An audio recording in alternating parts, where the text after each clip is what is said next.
Hello student, कैसे हैं आप सब लोग। आई होप सब लोग अच्छे होंगे और आप देख रहे हैं मेरा यूट्यूब चैनल जहां पर मैं बीएससी, एमएससी और इंजीनियरिंग मैथमेटिक्स पढ़ाता हूं।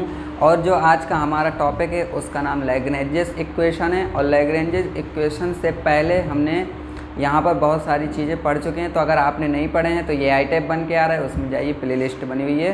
तो पहले पुराने लेक्चर देख लीजिए, उसके बाद जो आज मैं पढ़ाऊँगा तो वो बहुत अच्छे समझ में आएगा। तो चलिए स्टार्ट करते हैं। तो देखिए, जो हमारा लैग्रेंजेस इक्वेशन है वो कैसा होता है।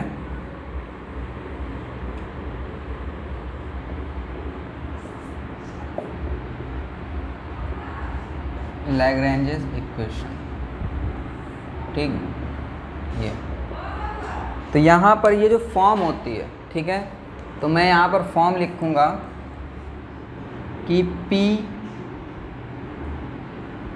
कैपिटल P, यहाँ पर ऐसे लिखते हैं सीधे, capital P small p plus capital Q small q is equal to R।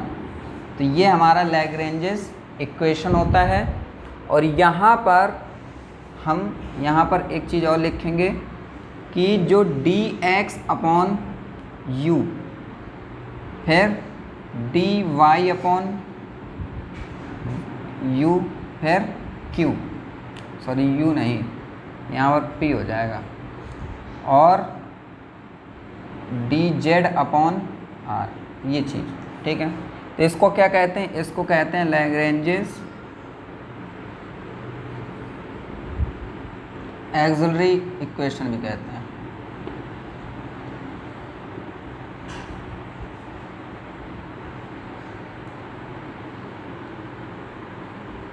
ठीक है, तो ये सारी चीज़ें आप माइंड में रखना। और इससे रिलेटेड जो मैं सवाल लूँगा वो 3 तरीके के लूँगा। सबसे जो पहला सवाल होगा वो मेरा बीएससी का होगा और एमएससी का होगा। दूसरा जो सवाल होगा वो गेट एग्ज़ाम का होगा। और तीसरा जो होगा वो CSIR नेट एग्ज़ाम का होगा, ठीक है। तो मैं इसलिए 3 तरीके का लेवल लेने वाला हूँ, ताकि जो बीएससी एमएससी वाला जो लेवल होगा उस लेवल से आपको बेसिक क्लियर हो जाएगा, और जो उसके ऊपर का होगा उससे थोड़ा सा एडवांस क्लियर हो जाएगा, ठीक है।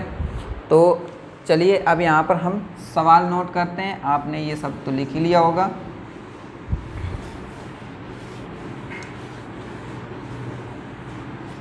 तो देखिए, जो मेरा पहला सवाल है इसमें,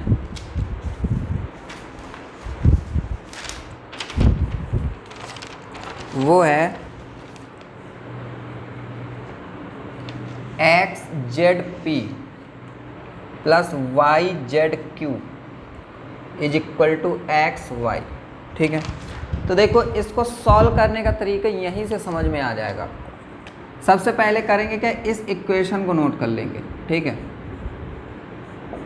तो XZP प्लस YZQ और इज इक्वल टू XY है, इसको इक्वेशन फर्स्ट लिख लेंगे और लिखेंगे कंपेयरिंग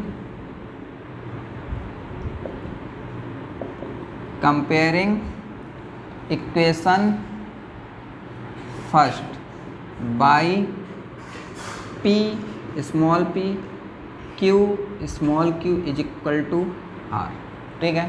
तो देखिए, यहाँ पर स्मॉल p है, यहाँ भी स्मॉल p है, तो इसके आगे वाला कैपिटल P बराबर कितना हो जाएगा, XZ हो जाएगा।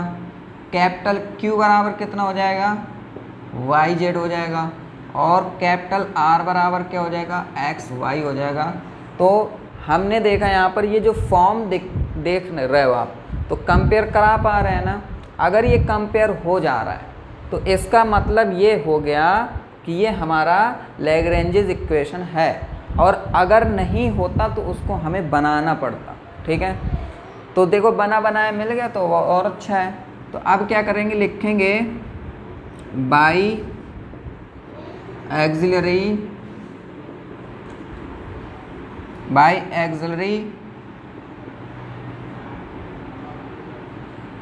लैग्रेंजेस इक्वेशन,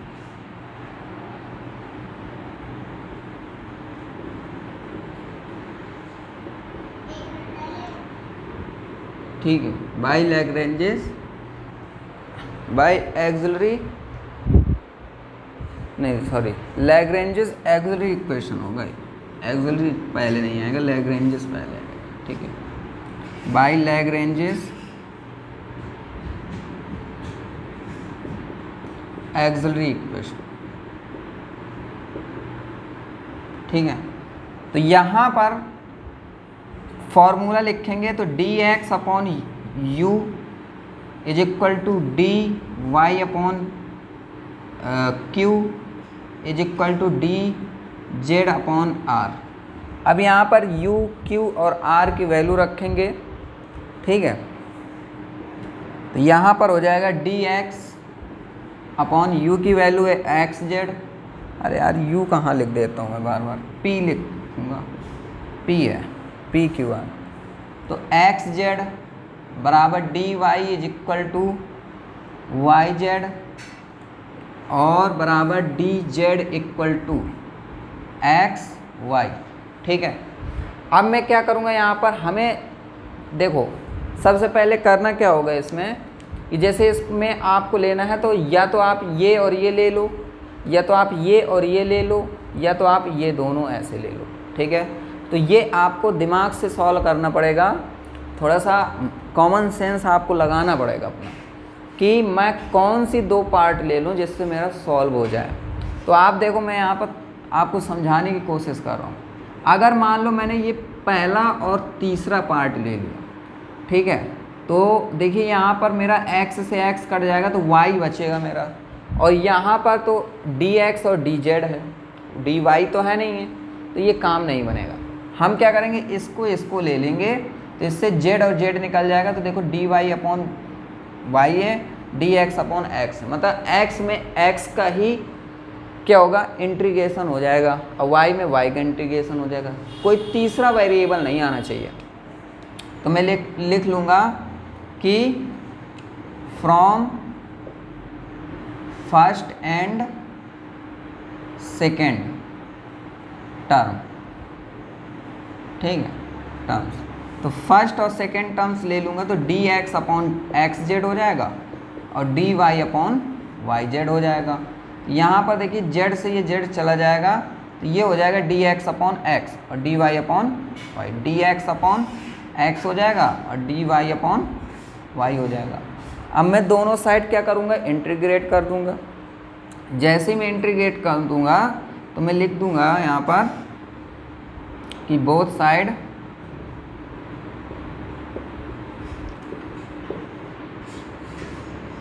इंटीग्रेटिंग,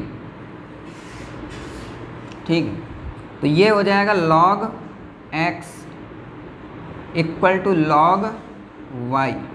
अब देखो यहाँ पर प्रॉब्लम क्या होती है, काफ़ी स्टूडेंट्स को होती है कि आप लोग अगर इस तरीके के जब सवाल सॉल्व करते हो तो जो हमारा आर्बिट्ररी कांस्टेंट आता है तो वो इस साइड आता है कि इस साइड लिखें। तो देखिए कभी कभी ये हो जाता है कि जैसे मैं इस साइड आर्बिट्ररी कांस्टेंट अगर प्लस सी लेता हूँ तो मेरा सी की वैल्यू थोड़ा सा बदल जाती है, ठीक है, और यदि मैं यहाँ लेता हूँ तो बदल जाती है। तो आप चाहे इस साइड ले लो चाहे इस साइड ले लो, दोनों साइड सही होते हैं, आपका आंसर सही माना जाएगा, ठीक है। तो यहाँ पर मैं क्या करता हूँ, प्लस लॉग यहाँ पर C1 ले लेता हूँ, ठीक है, क्योंकि मेरे पास दो C1 और C2 दो आएंगे हमारे पास, ठीक है। तो ये हो जाएगा, देखो log m plus log n की वैल्यू क्या होती है, log m इंटू n, तो y इंटू C1, log से log कैंसल, तो ये कितना हो जाएगा x is equal to y C1। तो C1 की वैल्यू कितनी आ जाएगी, यहाँ पर लिख देता हूँ, C1 की वैल्यू हो जाएगी y अपॉन ये x अपॉन y हो जाएगी। तो इस चीज़ को आप देखना भी, ठीक है, इस चीज़ को आप फोकस रखना। इसके आगे अब हम ऐसे दो पार्ट्स लेंगे जिससे हमारा C2 की वैल्यू है। यहाँ पर आपको मैंने अभी लैग्रेंजेस इक्वेशन में एक चीज़ नहीं लिखवाई है लास्ट में, कि जब आपका जनरल सॉल्यूशन होगा तो यहाँ पर f u v बराबर 0 निकालेंगे, और u जो होता है वो C1 की वैल्यू होती है और जो v होता है वो C2 की वैल्यू होती है, ठीक है। और ये इसकी C1 और C2 की वैल्यू यहाँ रखते हैं तो ये हमारा रिक्वायर्ड सॉल्यूशन मिल जाता है। तो वो चीज़ हम करेंगे आगे अभी, ठीक है। तो यहाँ पर C1 की वैल्यू तो निकल आई, अब C2 की वैल्यू निकालते हैं। तो C2 की वैल्यू कैसे निकालेंगे, अब दो ऐसे पार्ट्स ले लेते हैं जिसमें हम C2 की निकाल सकें।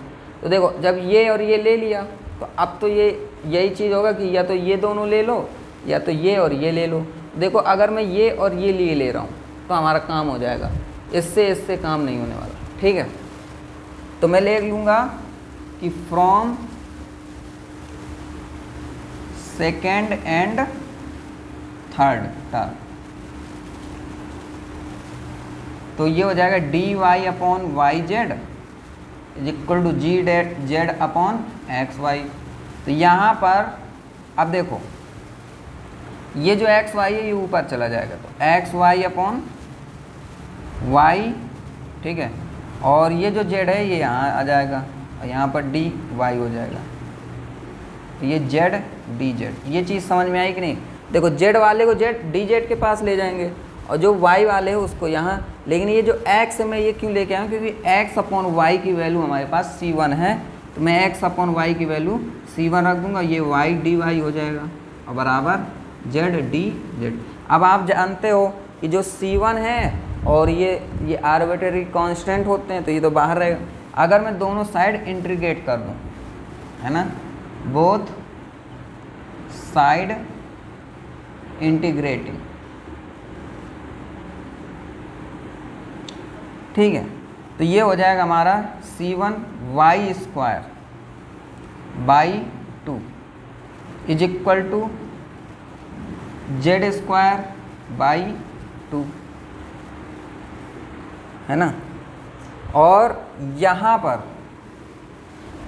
पर आर्बिट्रेरी कांस्टेंट आएगा हमारा, ठीक है।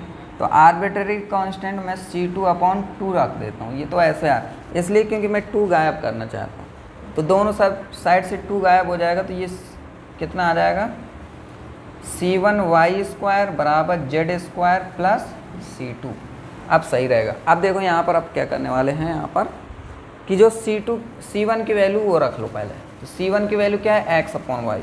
तो यहाँ पर मैं यहाँ पर लिख दे रहा हूँ, तो ये हो जाएगा x अपॉन वाई और वाई स्क्वायर बराबर जेड स्क्वायर प्लस C2, ठीक है। अब यहाँ पर आप इससे ये कट जाएगा, तो ये कितना आ जाएगा एक्स वाई और ये माइनस जेड स्क्वायर हो जाएगा बराबर C2। देखो C1 और C2 की वैल्यू आ गई। अब मैं C1 और C2 की वैल्यू कहाँ रखने वाला हूँ, इधर F U और V के अंदर रखने वाला हूँ। तो अब यहाँ पर इसको मिटा देते हैं, आप भी नोट करते जाइएगा, ठीक है। तो ये हो जाएगा F U और V है ना, तो U की जगह क्या हो जाएगा, C1 की वैल्यू कितनी थी x upon Y, comma C2 की वैल्यू कितनी है x y minus z square equal to 0। तो लिख देंगे यहाँ which is required general solution, ठीक है। ये बस ये हमारा फाइनल आंसर हो जाएगा। तो ये तो आपको समझ में आ ही गया होगा, इतना भी हार्ड नहीं है ये चीज़, है कि नहीं है, आसान है। अगर आप देखो ग्रेजुएशन में आ जाते हैं ना, तो ग्रेजुएशन में क्या होता है, कुछ चीज़ें अगर हम डायरेक्ट भी कर दें तो आपको समझ जाना चाहिए, ठीक है। अब ये चीज़ तो हो गया। अब नेक्स्ट क्वेश्चन लेते हैं, वो थोड़ा सा गेट एग्ज़ाम का लेकिन आसान है वो भी। ये मैं क्यों बता रहा हूँ, इसलिए बता रहा हूँ ताकि आप लोगों को ये भी तो समझ में आ जाए कि अगर हम कभी नेट एग्ज़ाम या गेट एग्ज़ाम दें तो वहाँ पर क्वेश्चन इसी टॉपिक्स से किस तरीके का पूछता है, ज़्यादा हार्ड पूछता है कि लो पूछता है, किस तरीके से पूछता है, वो चीज़ें पता चल जाती हैं, ठीक है। तो यहाँ पर हम क्वेश्चन देख लेते हैं।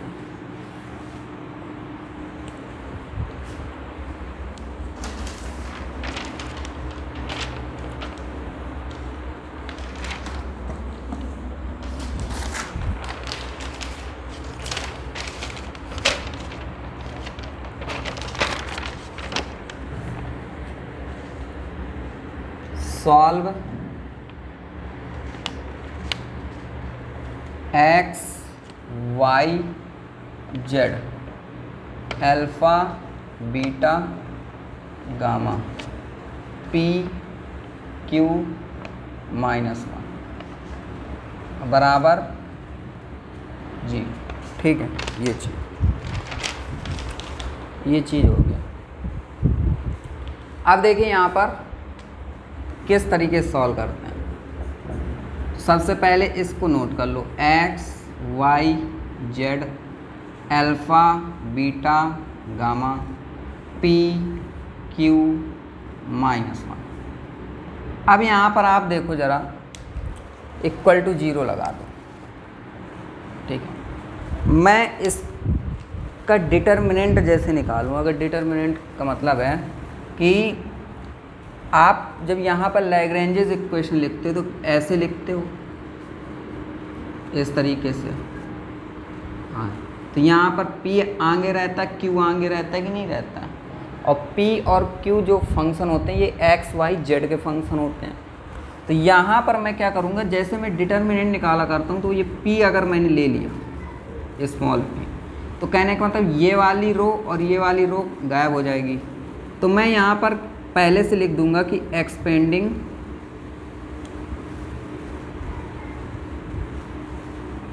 फ्रॉम R3, मतलब यहाँ पर जो R3 है ये, इसको हम क्या लेंगे, इसको पहला, इसको दूसरा, इसको तीसरा ले लेंगे और बाकी फिर हम क्रॉस मल्टीप्लाई कराएंगे। जैसे डिटर्मिनेंट निकालते हैं तो ये P जैसे ले लिया स्मॉल p, तो अब ब्रैकेट में क्या आएगा, तो ये तो बंद हो जाएगा, ये तो y और गामा माइनस होता है और बीटा और z है तो z इंटू बीटा, ये चीज़। फिर क्या होता है, दूसरे में फिर माइनस का लेते हैं और q लेते हैं, तो ये बंद और ये बंद, तो x गामा और z अल्फ़ा माइनस का। फिर यहाँ पॉजिटिव लेते हैं प्लस, तो ये प्लस माइनस माइनस हो जाएगा और एक का गुणा करो तो कोई फ़र्क नहीं पड़ता है, तो ये बंद और ये बंद, तो x beta minus alpha y है तो y अल्फ़ा, ये चीज़ क्लियर हो गया होगा। तो आप देखोगे कि मेरा यही फॉर्म अभी देखना बन के आएगा, में P है y gamma minus z beta. ठीक है, अगर मैं इसको प्लस बना दूं तो माइनस अगर अंदर गुणा हो तो ये माइनस को हो जाएगा, ये प्लस का, तो ये प्लस का q और यहाँ हो जाएगा z अल्फ़ा प्लस और माइनस x गामा हो जाएगा। और ये जो चीज़ अभी यहाँ बराबर 0 लगेगा क्योंकि सबके बराबर, ये वहाँ चला जाएगा तो पॉजिटिव हो जाएगा, तो x beta minus y alpha. तो यहाँ तक तो सारी चीज़ें क्लियर हो गई। अब देखो आपको करना क्या है यहाँ पर कि इसको फर्स्ट इक्वेशन मानो, क्योंकि अब ये लैग्रेंजेस इक्वेशन बन गई। अब यहाँ पर आप कह सकते हो कि कंपेयर कर लें अगर इससे, ठीक है, तो हमारा P Q और R निकल के आ जाएगा। ठीक है, तो मैं लिखूँगा यहाँ पर कि कंपेयरिंग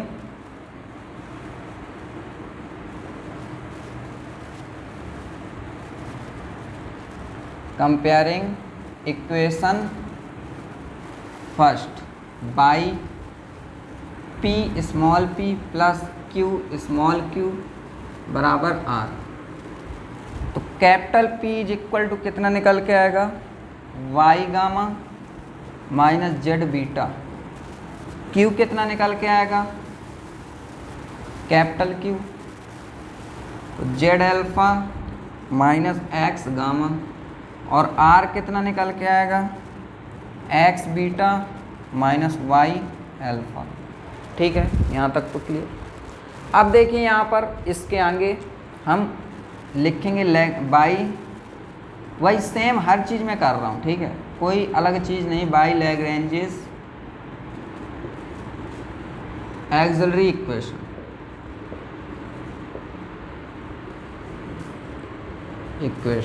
ठीक है, बाई लैग्रेंजेस एक्सिलरी इक्वेशन। तो ये dx अपॉन क्या आएगा, p आएगा, तो p की वैल्यू मैं लिख दे रहा हूँ डायरेक्ट,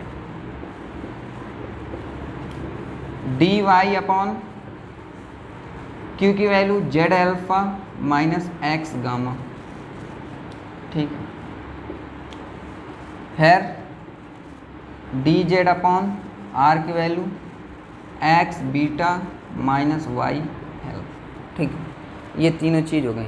अच्छा मैं यहाँ पर एक चीज़ आपको बताऊँ कि अगर हम यहाँ पर दो पार्ट ले लें कोई भी, तो मुझे नहीं लगता कि हम सॉल्व कर पाएंगे किस तरीके से जो पिछला सॉल्यूशन सॉल्व किया था, पिछला क्वेश्चन सॉल्व किया था जो, है ना।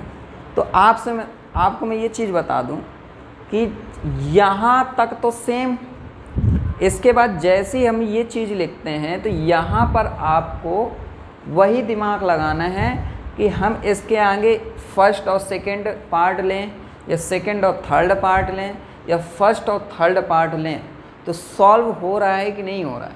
अगर देखो मैं ये और ये लिए ले रहा हूँ, तो यहाँ पर तो देखो x और y है, तो नीचे x y के फंक्शन होने चाहिए, तो मेरे पास z के फंक्शन भी आ रहे हैं और z कैंसिल भी नहीं हो रहा है, तो इस तरीके से तो सॉल्व नहीं होगा, ठीक है।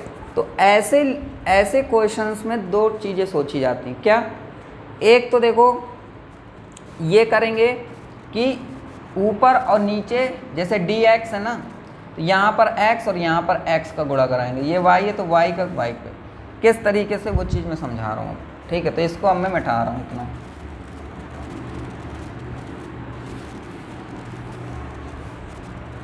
देखो किस तरीके से दोनों तरफ गुणा करो, x dx अपॉन, अब x का गुणा होगा तो x y गामा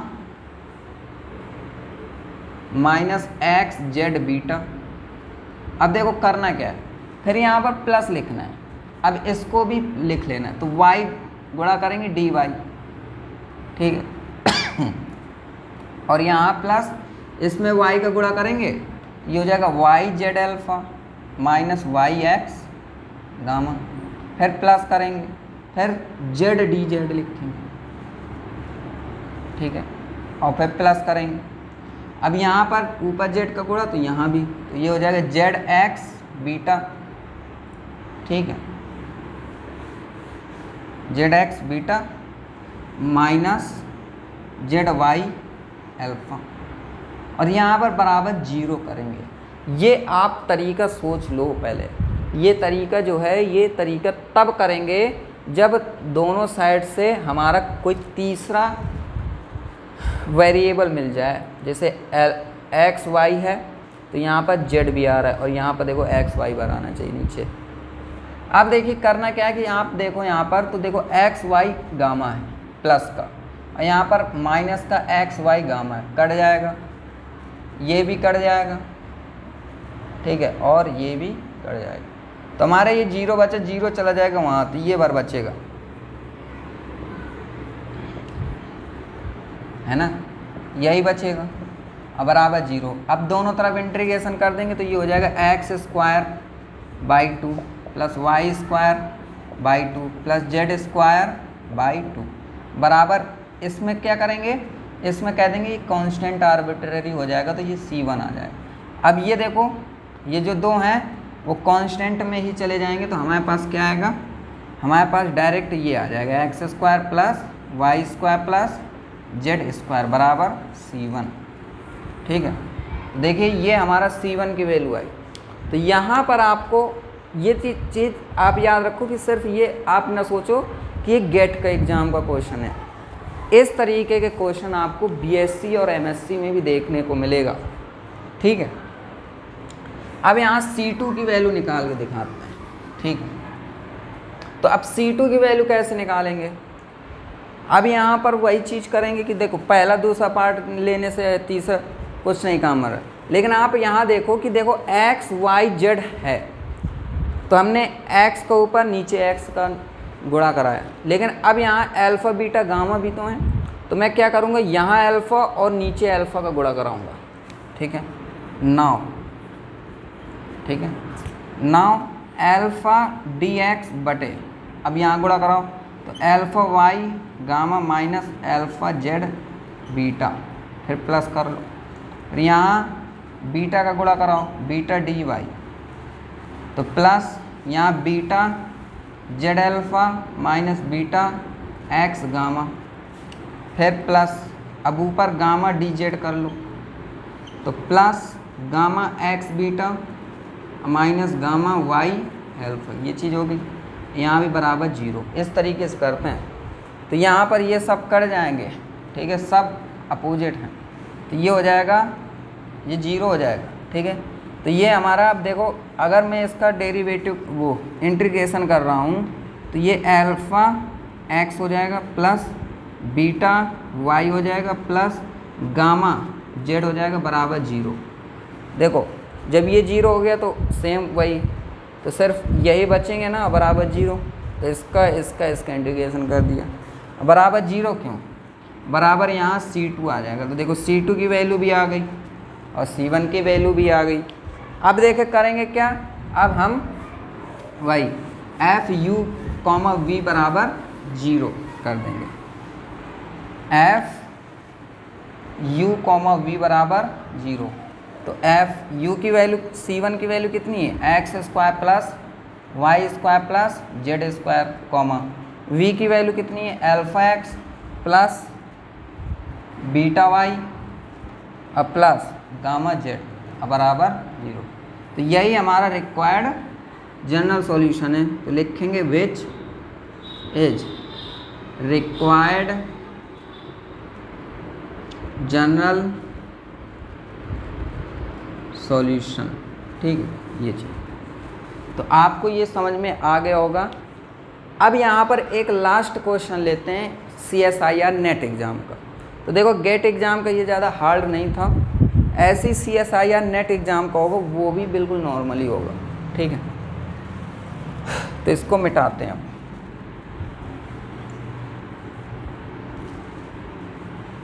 देखो हर लेवल का पढ़ते रहना चाहिए। अगर आप BSc कर रहे हो ना, तो कम से कम BSc में आपको देखो BSc लेवल का भी लगा लो सवाल, उसके बाद थोड़ा सा एडवांस लेवल का लगा लो, हर लेवल आना चाहिए ना। अभी से प्रैक्टिस हो जाएगी तो आगे चल के दिक्कत नहीं आती है।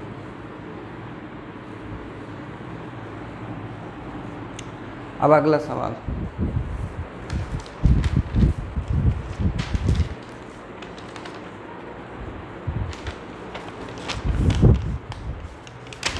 क्वेश्चन थोड़ा बड़ा होगा लेकिन सॉल्यूशन छोटा है, ठीक है।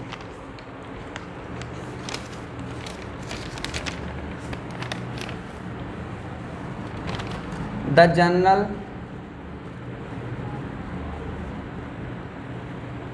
Solution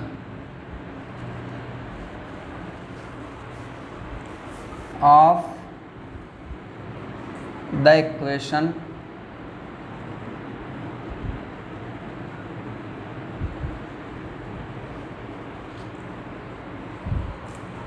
y del z upon del x minus x del z upon del y, ठीक है, थोड़ा ink, equal to y z square e to the power minus x square plus y square, ठीक है, minus नहीं plus, ठीक।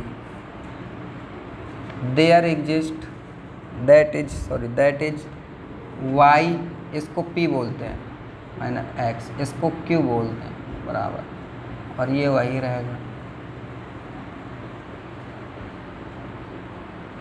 ठीक है। ये is given by f u comma v equal to 0 where u x comma y comma z is equal to C1 and v x comma y comma z is equal to C2, ठीक है। तो ये हमारा सवाल है। तो इसमें आपसे जनरल सॉल्यूशन पूछ रहा है कि इसका भाई जनरल सॉल्यूशन क्या होगा। तो आप क्या करोगे यहाँ पर कि सबसे पहले इसको नोट कर लो, तो y p minus x q is equal to y z square e to the power minus x square plus y square. इसको इक्वेशन फर्स्ट मानेंगे और कंपेयर कराएंगे तो हमारे यहाँ capital P is equal to y आ जाएगा, capital Q is equal to minus x आ जाएगा और R इज इक्वल टू ये आ जाएगा। वाई जेड स्क्वायर ई की power minus x square plus y, ये चीज़ आ जाएंगी, ठीक है, पी क्यू आर। अब देखो यहाँ पर लिखेंगे बाई लैग्रेंजेस एक्सिलरी इक्वेशन, ठीक है। तो डी एक्स अपॉन क्या होता है, पी होता है ना, तो डी एक्स अपॉन पी की जगह सीधे y, d y upon minus सीधे एक्स लिख लो, और डी जेड अपॉन ये लिख लो वाई जेड स्क्वायर ई की power minus x square plus y square, ये लिख लो, ठीक है। तो ये तीनों चीज़ ले लेंगे। तो यहाँ पर आप देखो, अब यहाँ पर कितना आसान हो गया कि मैं इन दोनों को ले सकता हूँ, क्योंकि देखो y यहाँ पर देखो डी एक्स ले रहा हूँ तो मेरे पास x है, डी वाई ले रहा हूँ तो y, मतलब तीसरा कोई अलग वेरिएबल नहीं। अगर z होता तो गड़बड़ हो जाती। तो अब मैं यहाँ पर लिख लूँगा from first and second term, ठीक है। ये हो जाएगा d x upon y is equal to minus d y upon x. तो देखो ये चीज़ अगर मैं यहाँ ले आऊँ, इसको पहले इसको यहाँ ले जा रहा हूँ, तो ये हो जाएगा एक्स डी एक्स, ये माइनस है तो यहाँ आएगा तो प्लस का वाई डी वाई हो जाएगा, और बराबर यहाँ कुछ बचेगा नहीं, जीरो। अब इंटीग्रेशन कर देंगे तो x square plus y square बराबर C1, भाई बाई टू आएगा तो वो तो वो है हमारा आर्बिट्रेरी कांस्टेंट है, तो वहीं चला जाता है। तो देखो C1 की वैल्यू कितनी आ गई, यही आई है x square plus y square बराबर C1। अब देखिए, अब हम क्या करेंगे, नेक्स्ट लेंगे ये और ये ले रहे हैं, ठीक है। तो मैं लिखूँगा यहाँ पर, जगह नहीं बच पाती, फिर से यहीं से लिखते हैं, क्वेश्चन नोट हटा देते हैं।